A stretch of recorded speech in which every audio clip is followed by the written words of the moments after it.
Welcome to the first test academy. তো তোমাদের জন্য নিয়ে চলে এসেছি 60 days 60 class GK top 20 question নিয়ে আসবো, যেখানে জিকের সাথে সাথে কিন্তু আমি তোমাদের ওইখানে কারেন্ট অ্যাফেয়ার্সও দেওয়া হবে।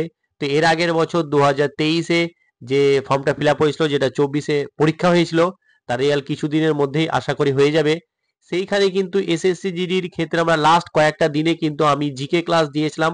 সেখান থেকে কিন্তু অনেকটাই জিকে কোশ্চেন কিন্তু তারা পেয়েছিল।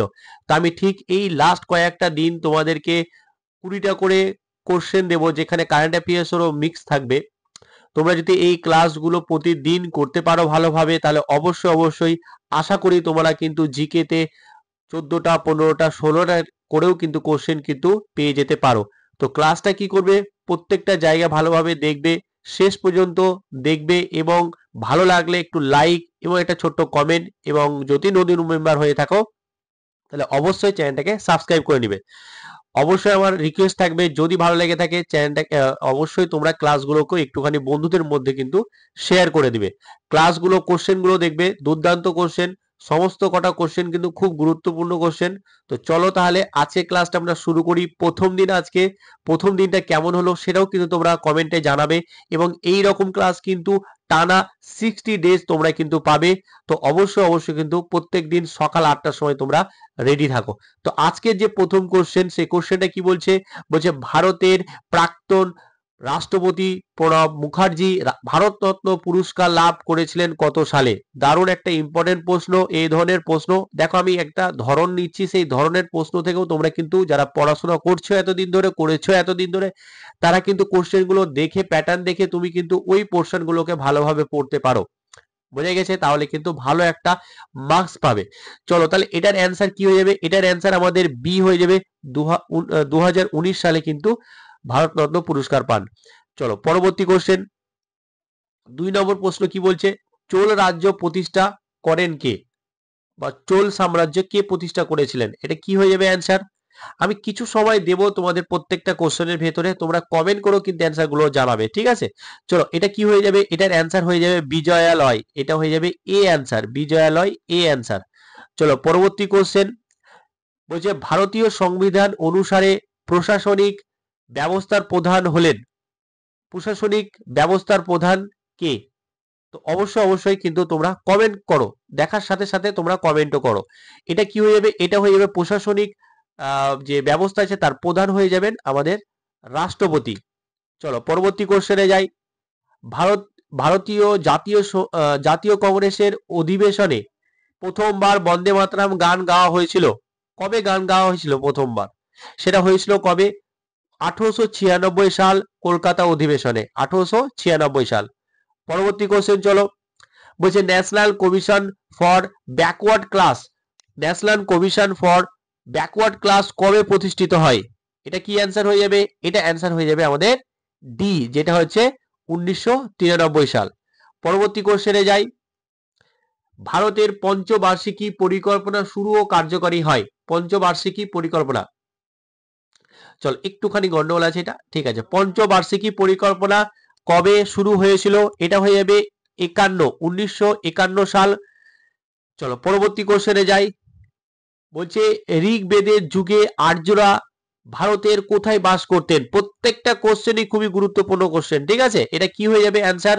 অবশ্যই তোমরা কিন্তু কমেন্টও পারলে অ্যান্সার গুলো দাও। এটার অ্যান্সার কি হয়ে যাবে? এটার অ্যান্সার হয়ে যাবে সপ্ত সিন্ধু এলাকায়, সপ্ত সিন্ধু এলাকায়। পরবর্তী কোশ্চেন দেখো, বলছে অ্যান এরা of darkness the British empire in India বইটি কে লিখেছেন? দারুণ ইম্পর্টেন্ট একটা কারেন্ট অ্যাফেয়ার্স এটা, ঠিক আছে? এটা কি হয়ে যাবে? এটা অপশন বি হয়ে যাবে, শশী থারুর। এটার অ্যান্সার হবে বি। পরবর্তী কোশ্চেন চলো, 9টা দেখি, কোন সালে তরাইনের প্রথম যুদ্ধ সংঘটিত হয়েছিল? এটা অনেকবার পরীক্ষা এসেছে, তো আশা করি তোমরাও কিন্তু কোশ্চেন গুলো পাবে। চলো পরবর্তী, এটা কি হয়ে গেল? এটা অ্যান্সার হয়ে যাবে, আশা করি তোমরা সবাই জানো, এটা হয়ে যাবে সি অ্যান্সার। এটা হয়ে যাবে 1191 সাল। পরবর্তী 10 দাগের প্রশ্ন দেখো, কোন আইনকে ব্ল্যাক বিল বলা হয়? কোন আইনকে ব্ল্যাক বিল বলা হয়? আশা করি এটা তোমরা সবাই জানো, অবশ্যই অবশ্যই তোমরা কিন্তু পেরে যাবে। এটা কি হয়ে যাবে? রাওলাট অ্যাক্ট বা রাওলাট আইনকেই কিন্তু ব্ল্যাক বিল বলা হয়। চলো পরবর্তী কোশ্চেন, কোলেরু হ্রদ কোথায় অবস্থিত? কোলেরু হ্রদ কোন দুটি নদীর মধ্যে অবস্থিত? এটা কি হয়ে যাবে? এটা হয়ে যাবে অপশন বি, গোদাবরী ও কৃষ্ণার মধ্যে অবস্থিত। পরবর্তী 12 দাগের প্রশ্ন কি বলছে দেখো, কি বলছে? ভারতীয় সংবিধানে আন্তর্জাতিক শান্তি ও নিরাপত্তা উৎসাহ দান অন্তর্ভুক্ত আছে। এটা দেখো, প্রত্যেকটা কোশ্চেনই খুবই গুরুত্বপূর্ণ কোশ্চেন, তোমরা দেখলে বুঝতে পারবে। খুব বেছে বেছে অনেক জায়গা থেকে নেওয়ার পর কিন্তু তোমাদের সামনে তুলে ধরছি। অনেক কটাই, সব কটাই প্রিভিয়াস ইয়ারের প্রশ্ন অনেক জায়গা থেকে পড়েছে, কিছু কিছু প্রশ্ন প্রিভিয়াস ইয়ার না পড়াও এনেছি, কারণ ওগুলো আসতে পারে এবারে, ঠিক আছে। এবং কারেন্ট অ্যাফেয়ার্সও দেখতে পাবে আজকের কোশ্চেন অনেক কটা। এটা কি অ্যান্সার হয়ে যাবে? এটা হয়ে যাবে DPSP, directive principles of state policy. পরবর্তী কোশ্চেন দেখো, বলছে আইসিসি 2024 টি-20 বিশ্বকাপের অ্যাম্বাসেডর হিসেবে কাকে নিযুক্ত করেছে? দারুণ ইম্পর্টেন্ট। এটা কি হয়ে যাবে? এটা একটা কারেন্ট অ্যাফেয়ার্স। এটা হয়ে যাবে এ উসেন বোল্ট। এটা এ উসেন বোল্ট। 14 জায়গাটা বলো যে প্রতি বছর কোন তারিখে পালিত হয় বিশ্ব ম্যালেরিয়া দিবস? কোন তারিখে পালিত হয় বিশ্ব ম্যালেরিয়া দিবস? এটা তোমাদেরকে আমি দিচ্ছি হোমওয়ার্ক, তোমরা অবশ্যই কমেন্ট করবে। কি করবে? 14 দাগেরটা এইভাবে অ্যান্সার লিখে দিবে। কি কি হবে? এ অপশন, বি অপশন এভাবেও দিতে পারো, বা তুমি কত তারিখ এটাও কিন্তু বলতে পারো। প্রতিদিন আমি একটা করে হোমওয়ার্ক দেব, সেটা তোমাদেরকে কিন্তু কমেন্ট করে অ্যান্সার দিতে হবে, ঠিক আছে? তাহলে এটা তোমাদের 14 দাগেরটা হোমওয়ার্ক থাকছে, তোমরা কমেন্ট করে এর অ্যান্সার জানাবে। পরবর্তী কোশ্চেন দেখো, বলছে কোন ভারতীয় যিনি একই অলিম্পিকে 2টি মেডেল জিতেছেন? এটাও একটা কারেন্ট অ্যাফেয়ার্স। এটাও একটা কারেন্ট অ্যাফেয়ার্স। এটা কি হয়ে যাবে অ্যান্সার? খুব ইম্পর্টেন্ট। এটা হয়ে যাবে মানু ভাকার। এটা হয়ে যাবে মানু ভাকার, বি অ্যান্সার। পরবর্তী কোশ্চেন দেখো, 16 দাগেরটা, ওয়েলফেয়ার স্টেট এর চিন্তা ভারতীয় সংবিধানে সযত্নে রক্ষা করা হয়েছে কোথায়? কোথায় এটা? চলো, প্রস্তাবনায় নাকি কি? এখানে দেখো মৌলিক অধিকার আছে, সপ্তম তালিকা, অনেক কিছুই আছে। এটা কি হয়ে যাবে? এটা হয়ে যাবে বি অ্যান্সার, রাজ্য নীতির প্রত্যক্ষ নীতি সমূহতে আছে, যেটা বলছে ডিপিএসপি, ঠিক আছে।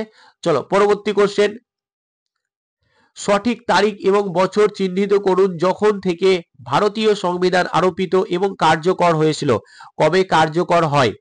চলো, এটা আশা করি তোমরা সবাই জানো। কিছু কিছু কোশ্চেন সহজ আনতে হবে, সহজ কোশ্চেন পড়ে, সমস্ত এক্সামে কিছু কোশ্চেন সহজ পড়ে, তো এগুলোকে আমাদেরকে কিন্তু নিয়ে আনতে হবে। সেটা কি হয়ে যাবে? 26শে জানুয়ারি 1950 সাল।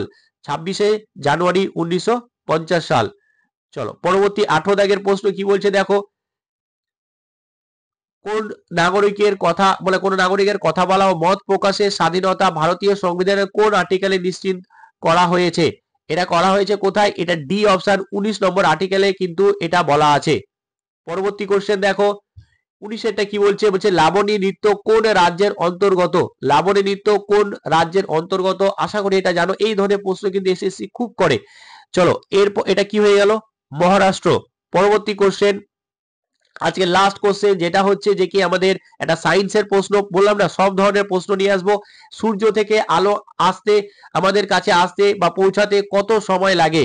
আশা করি এটা জানো। এটা কি হয়ে যাবে? এটা হয়ে যাবে সি অপশন, এটা হয়ে গেলে 8 মিনিট। তো আজকের এই ছিল টপ 20 কোশ্চেন। কেমন ছিল অবশ্যই কমেন্ট করে জানাবে, আর অবশ্যই অবশ্যই বন্ধুদের মধ্যে শেয়ার করে দেবে। চলো আজকে এখানেই, ভালো থেকে এবং ভালোভাবে পড়াশোনা করো। Thank you so much.